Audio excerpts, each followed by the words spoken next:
भारत दुनिया का दूसरा सबसे बड़ा एलपीजी कंज्यूमर है। 2024-25 में भारत ने लगभग 3 करोड़ 13 लाख टन एलपीजी इस्तेमाल की। ये डिमांड रही। अब प्रॉब्लम ये कि इतनी एलपीजी हम खुद नहीं बनाते। हम लगभग 67% एलपीजी इंपोर्ट करते हैं और इस इंपोर्ट का बड़ा हिस्सा मिडिल ईस्ट के देशों से आता है, जैसे सऊदी अरब, कतर, यूएई, कुवैत। इन देशों से एलपीजी लाने वाले शिप्स को भी स्ट्रेट ऑफ हॉर्मुज से होकर गुजरना पड़ता है। जंग के चलते रास्ता रुका तो भारत कुछ नए रास्ते ढूंढ रहा है, कुछ ढूंढ भी चुका है। उसमें है यूएसए, ऑस्ट्रेलिया, कनाडा, अल्जीरिया। ये मुख्यतः ये देश है।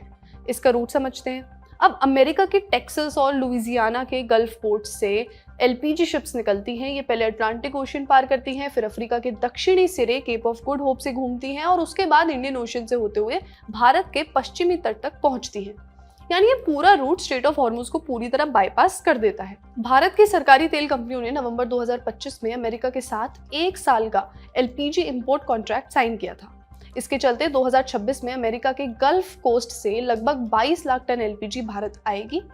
अगर इसे समझें तो ये भारत के कुल एलपीजी इंपोर्ट्स का लगभग 10% हिस्सा है।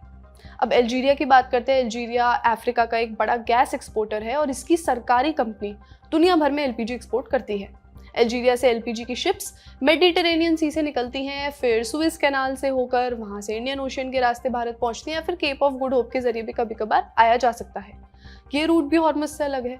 ऑस्ट्रेलिया से एलपीजी शिप्स का रास्ता काफी सीधा है। शिप्स पैसिफिक ओशन से निकलती हैं, फिर इंडोनेशिया के आसपास के समुद्री रास्तों से होकर सीधे इंडियन ओशन में आती हैं और वहां से भारत। और फिर एक उभरता हुआ सप्लायर है कनाडा।